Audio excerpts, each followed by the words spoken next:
Mesdames et messieurs, recevez nos salutations. Je suis Ousmane Aminou, c'est un visage qui vous est familier sur cette page. Alors aujourd'hui, je vous parle dans le cadre du concours du meilleur plaidoyer portant sur l'eau potable et l'assainissement au Cameroun que j'espère remporter grâce à vos votes.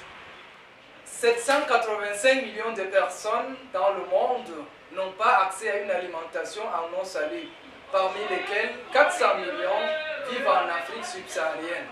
Ce sont des chiffres qui donnent des frissons, mais des chiffres réels, d'où la nécessité de s'engager. S'engager pour que l'eau potable reste publique au Cameroun, c'est l'objectif de ce plaidoyer qui voudrait également une remunicipalisation de l'eau. La remunicipalisation de l'eau est le fait de confier le service public de la gestion d'eau aux autorités des collectivités territoriales décentralisées, notamment les communes. Mais la principale question à laquelle on doit répondre, c'est pourquoi la remunicipalisation d'eau au Cameroun? On peut évoquer plusieurs raisons à cette remunicipalisation. Évoquer des raisons pour la remunicipalisation d'eau est important. Proposer des solutions pour pallier au problème de la distribution d'eau au Cameroun l'est tout autant. Un regard dans le rétroviseur nous permet de constater que la gestion de l'eau par l'autorité publique est la plus efficace par rapport à une gestion par un organe privé. En effet, une étude menée par l'OMS et l'UNICEF au Cameroun a démontré que l'accès à l'eau potable est passé de 50% en 1999 à 74% en 2008, une période pendant laquelle la gestion de l'eau était sous la bannière de l'autorité publique, alors que ce taux est seulement de 76% de 2008 à 2015, période durant laquelle la gestion de l'eau a été privatisée.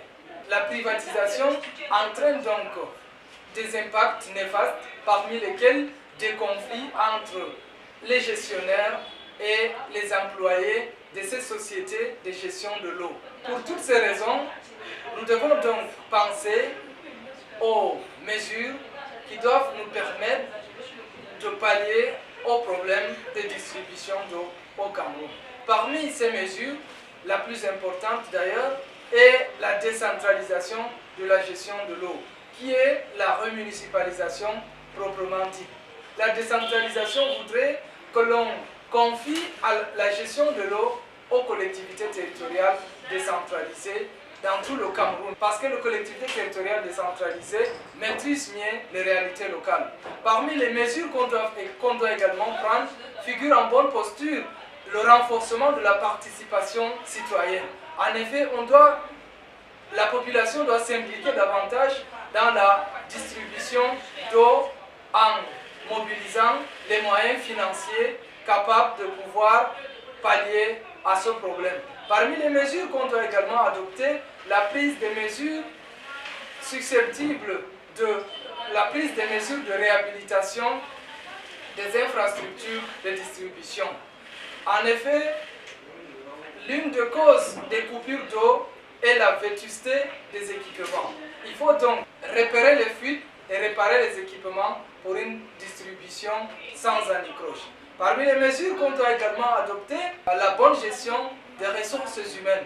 Des employés mal payés ont forcément un rendement moindre par rapport à des employés bien traités. Aujourd'hui, l'eau est accessible, mais sa qualité laisse à désirer. Voilà pourquoi nous proposons une solution de prévention pour une bonne qualité d'eau. Nous suggérons pour cela l'utilisation du chlore qui peut rendre l'eau de bonne qualité, potable et utilisable par la population. Il peut permettre au pouvoir public de lutter contre les maladies infectieuses très meurtrières dans nos localités. Voilà donc le message que nous voudrons porter à l'attention du monde entier, que nous voudrons porter à l'attention du gouvernement, à l'attention des pouvoirs publics pour une remunicipalisation, une gestion par les collectivités territoriales de la distribution, de la gestion de l'eau au Cameroun.